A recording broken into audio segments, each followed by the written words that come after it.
Hello, everyone. Thank you for joining us for this episode of Recipe Share, a program on AADL TV, where we take a few minutes to talk about recipes from a featured category.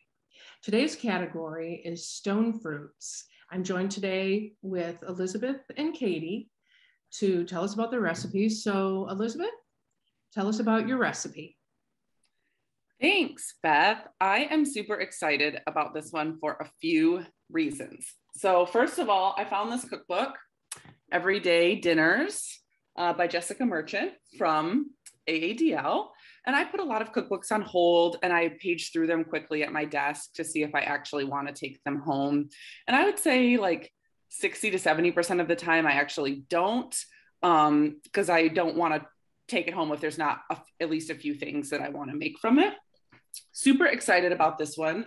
There were like 30 recipes in here that I was so excited to make. And it's really simple ingredients, but healthy, wide variety, some good ideas that were a little bit unique, but didn't like when I get like an everyday dinners cookbook, I really want it to be everyday dinners. I don't want there to be stuff that I need, like specialized stuff that I can't find because I cook almost every day and I want it to be simple. Anyway, little background, really excited.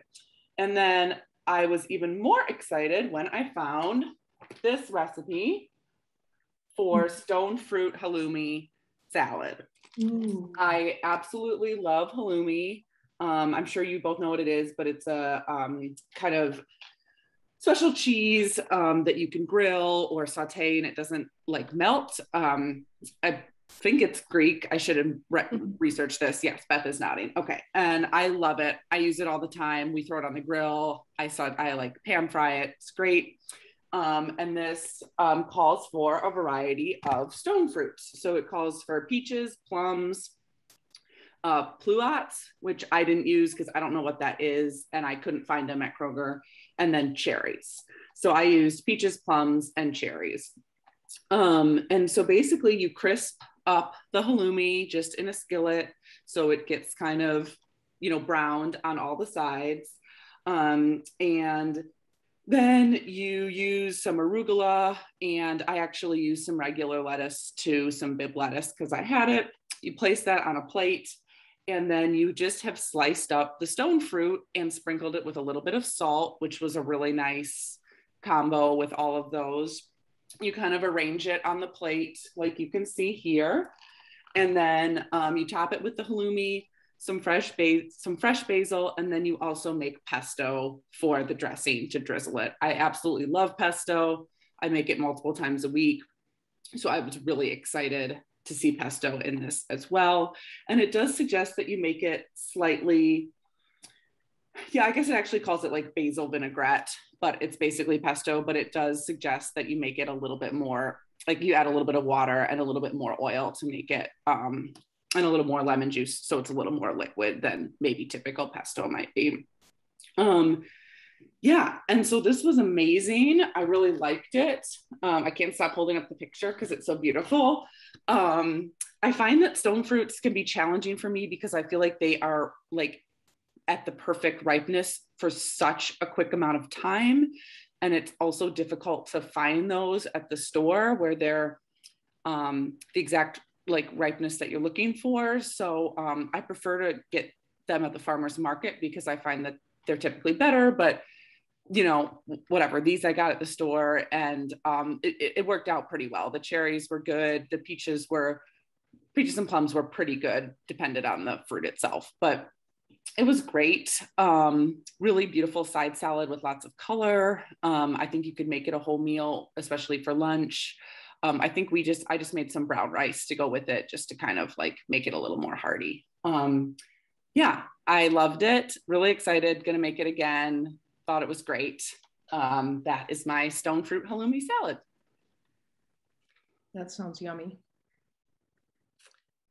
Yeah, it's really inspiring. I've never worked with halloumi before. I've never cooked it. I feel like I gotta say I must have eaten it at some point. I know what it is, but now I really want to try making something with it, especially since you said you do it all the time. And And that salad sounds amazing, especially with the pesto. So thank you. Yeah, I love arugula. I mean, that just sounds really good. I feel like I've gotten that cookbook before and saw that, but yeah, thank you for sharing that. It sounds delicious.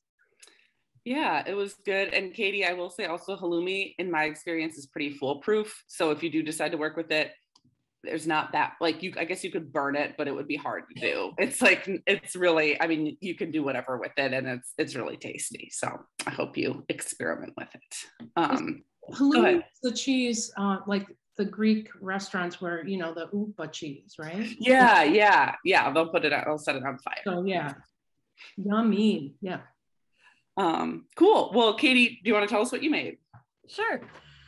So my very favorite stone fruit is cherry. Love cherries. And so what I'm going to share with you today is my favorite cherry chicken salad. So a cherry chicken salad is a pretty basic thing, especially here in Michigan. Sometimes we call it the Michigan salad. And so, but there's lots and lots of different variations on them. I was looking at a couple different ones. Like, you can have them be creamy. You can use lots of different kinds of cheeses. So there's lots of different ways to do it. And this is mine. So it's very loosely based off of a salad that the pizza place around the corner from me made, and I used to order all the time. They closed. And so that's when I sort of started making my own cherry chicken salad. And I used to make it with dried cherries, which is how they made it at the restaurant. But just this past summer, it sort of occurred to me that I could use fresh cherries on this salad. And so I did, and I ate a ton of it this summer. So I think I was making this like once or twice a week.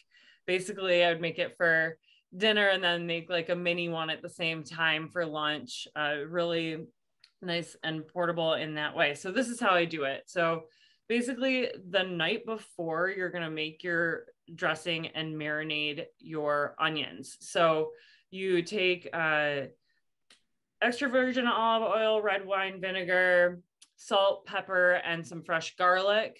Shake that up and then slice up some red onions and stick that in a mason jar to sit overnight. You could probably do it for a couple of hours, but if I don't remember to do it the night before, I'll just either make up a quick garlic vinaigrette and just slice up raw onions and put those on salad. Or I brought to show it to you today my very favorite store bought salad dressing. This is Garlic Expressions vinaigrette dressing and marinade.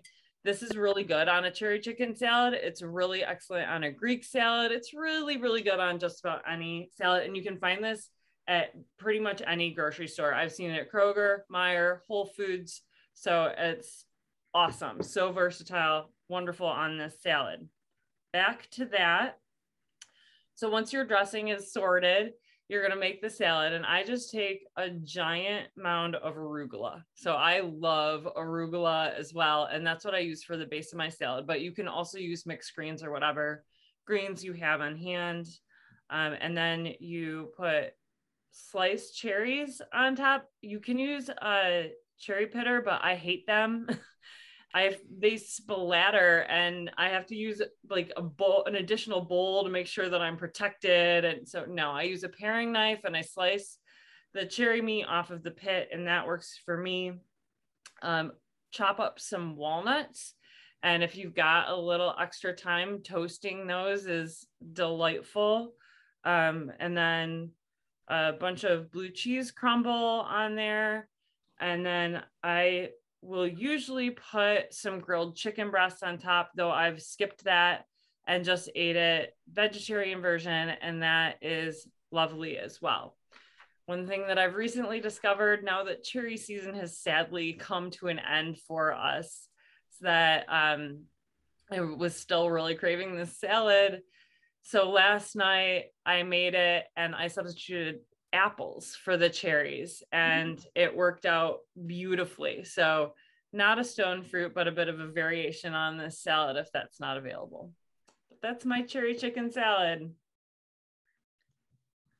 That sounds good. So when you make your chicken salad though, do you just used, you roast chicken or? Grill usually. Okay. What we do in my house, or what my husband does a lot of the times, is he'll grill up a big batch of chicken breasts at the beginning of the week. And then I can just take one out of the fridge and chop it up and put it on my salad. Or if you want, some people like warm chicken on their salad. So you can just chop it up and toss in the microwave for 30 seconds and then put it on the salad. That sounds super good, Katie. It's funny because I love chicken salad so much. I order chicken salad sandwiches all the time. So I was really excited when you said that.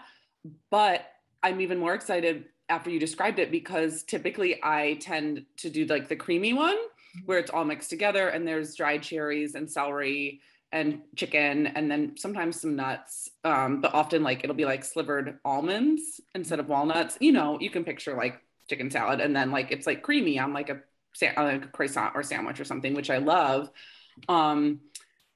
But you know, not as healthy. And this is really great because I just love like all those flavors. And it's super interesting too. Do you end up like when you eat it, do you find yourself like stirring it all together, or do you kind of keep it in separate layers? Does that make sense? Like, do you like mix it all together or no? Yeah, I mix mine all together and Okay. try and get a little bit of each component in each bite.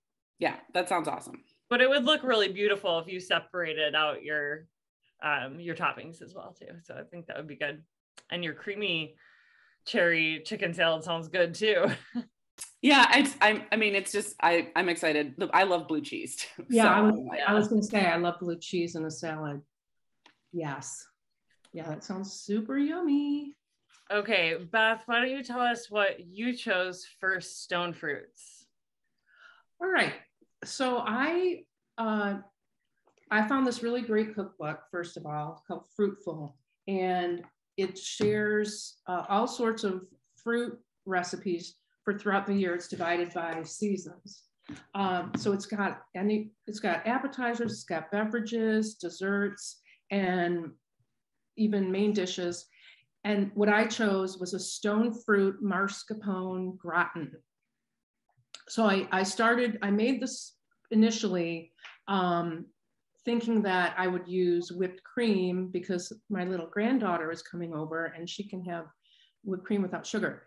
So we made it, but let me go back to the way you make it is with a pound of mixed plums, nectarines, peaches, pitted and sliced.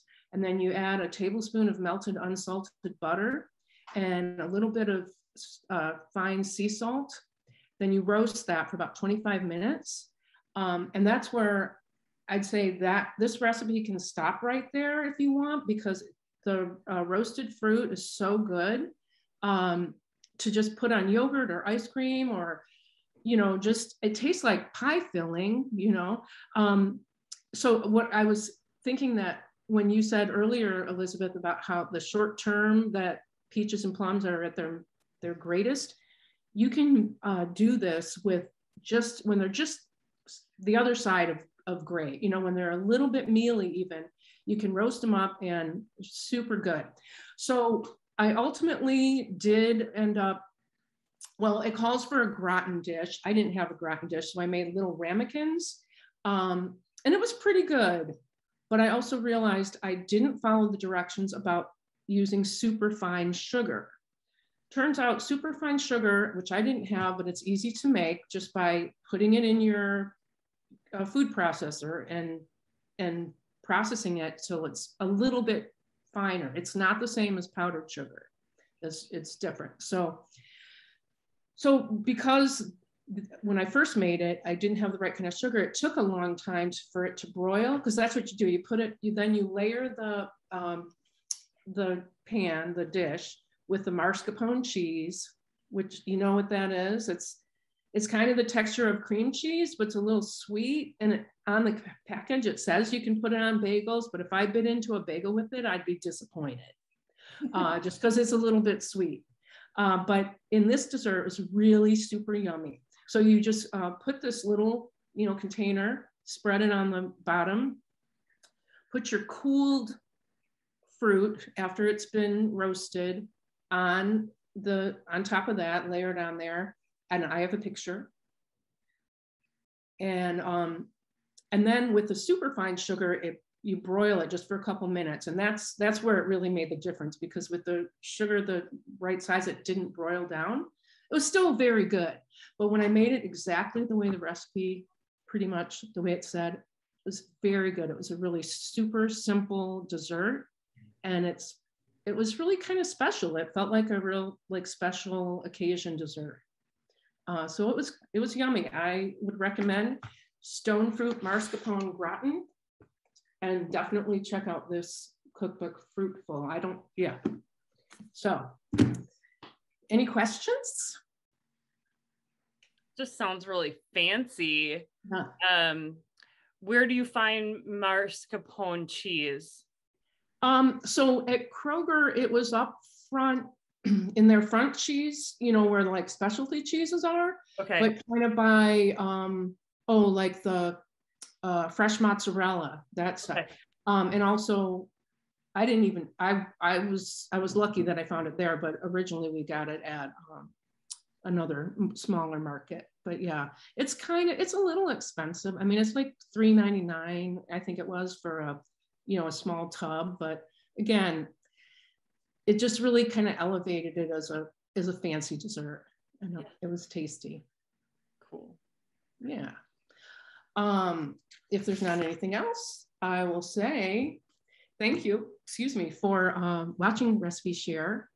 Be sure to click on the link below or look at the event page on AADL.org to find out the recipes we talked about and share some of your own if you have them. Join us next time, where we're going to be sharing what we're calling Snack Attack. So we look forward to seeing what you've been making. Thanks for sharing.